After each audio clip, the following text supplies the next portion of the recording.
All right, so today we're going to be talking about my towing equipment, what I use to tow with my truck, to tow like that, and then my trailer.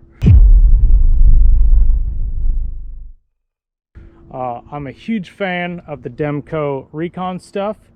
I've had this for quite a while, maybe like 5 years, and I've been through 3 trucks, same hitch. And how is that possible? So this hitch is hooked up to just a gooseneck ball, so it really doesn't matter what kind of truck you have, as long as it's that wide, which every truck is between the wheel wells. So how exactly does it work? So what happens is you put this little section up over, so this section right here goes up over this ball, and then this pin, you lock it in and it goes in here, and then you torque on this bolt, which pulls the pin up right there. You can kind of see where there's marks on the ball. This ball is pretty old, I've towed a bunch.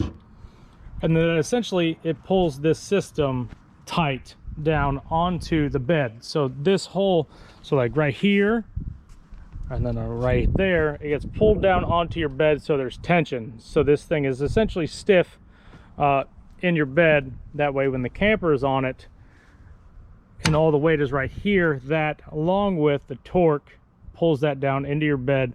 So when you turn, the camper turns and it spins on top here, and it doesn't spin this. However, if you have like what some campers have, like this one right here, so it's a turning point. So what this is this has a you can see this right here. So I think that's called a wedge. So you take this wedge off and you could put it into some hitches, and this turns right here. So it's got like a swivel in here, so this will turn but not your hitch. So I'm not really sure on the specifics of why that is, but it's supposed to be good, I'm guess. But it's called the turning point. I don't like it. I've never used it. So I just have the bolts right there that lock it in place.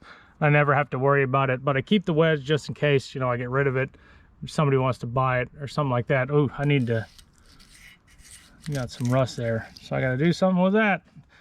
Cool.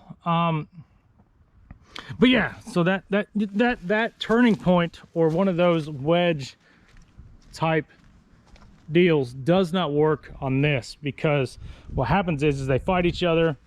Then this hitch will spin, and then that'll spin, and then that'll get it will get off center behind your truck and be crooked while you're going down the street, which would be bad. Other than that, it's been pretty great. So I really like Curt. So I have this Curt adjustable ball. So this one, it is not the 2.5, I think it's just a 2-inch, and by I think it is. So it's rated to 14,000 pounds, which I think is way more than my truck is capable of, because I have the gas. But it's got the 2-inch, and then it's got the 2 5/16, and then I have the adapter there to be able to put it into my truck. And then the same thing, I have the this ball is Curt as well. I really like Curt. When I bought this, I think I paid maybe like $100 for it. I've had this for years, and now I'm not really sure how much it's worth. The price of it is, I haven't checked, but it's probably more expensive. The only downside to it is it weighs like 60 pounds. It's really heavy, maybe 50. Either way, it's pretty heavy. I'm not a big fan of the weight. However, it is stout, and I've used it for years, and I've never been sad with it. Here's another question. So I use like white lithium grease or WD-40 on the balls. I'm not sure if anybody else does. What does everybody else use? I don't know, but I put some sort of lubricant on my balls whenever I tow. You know, it's metal on metal. You figure there's friction, you turn and do all sorts of crazy stuff. I don't want that stuff to wear. I don't know if it ever will, but that's just what I do. So this hitch, this 5th wheel hitch, is pretty easy to set up. So once you get it torqued down, so once you put your ball in, you get this thing, you put it down, there's nothing to it. So all you do is you pull this. See if I can do it without pulling this So it's locked now. That's all there is to it.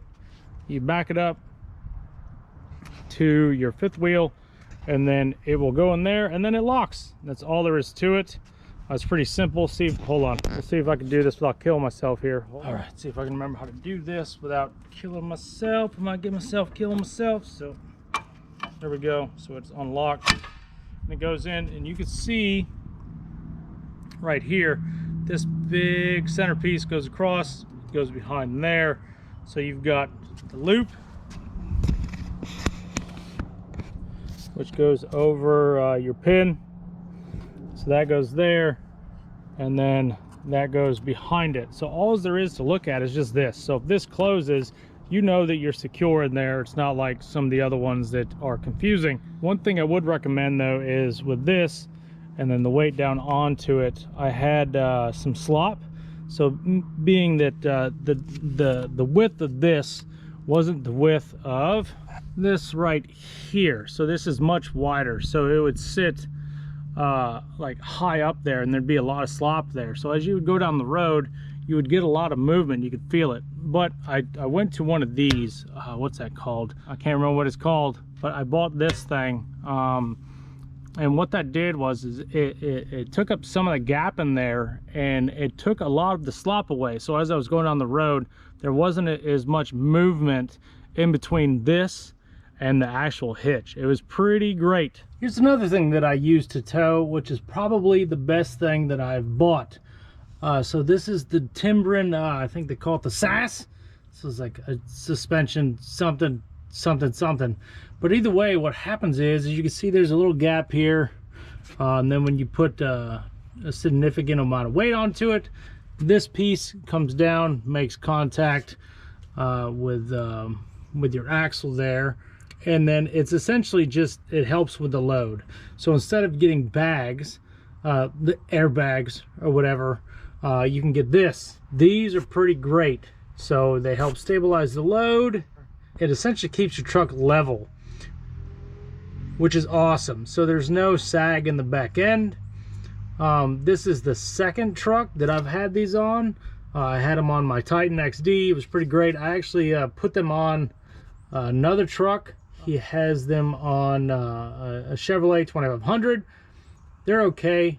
They sit a little bit farther away from the axle than I would like, but my buddy Dan, you've seen from my other videos where he tows my side-by-side, he has them on his Ford F-250, and they're pretty great. He tows heavy every day, and they are great. So they're maintenance free. You just put them on. It takes maybe, like, you can see this one, it's one bolt. So you just take the bump stop off and then replace your bump stop with this, and it's outstanding. And on these heavier trucks, there's enough gap in there that you can get that it rides down the road fine. Like, you can't tell they're on there. And then as soon as you put weight on there, it stiffens it up. But I mean, you have a load on, so it's not really a big of a deal. When I put them on my Titan, they came with this piece, and then they also came with a spacer. I didn't use the spacer because the spacer, if you put, so it essentially goes like right here in between your frame mount up top or wherever it was. I think on the Titan it was down below. It went into my leaf spring mount, and then it just closed the gap in there. So there wasn't enough room to get the well, at least what I liked for movement without a load. But this is probably the best towing piece of equipment that I've ever bought. Now, it is not an airbag. It's not going to be as good as an airbag. However, when you look at airbag setup systems, they are expensive. They require maintenance. You need to actually like do stuff like put air into it, take it out, and then to get your ride happy. This, you just put it down on there. If you have a light load, it doesn't even make contact. It's 2500. But if you have a heavier load, it makes contact. And then how this works is the more this smush, the harder it gets to move your truck down, which, I mean, obviously makes sense. This is a material that, you know, it goes in the way of heavy stuff. I don't know if that made sense.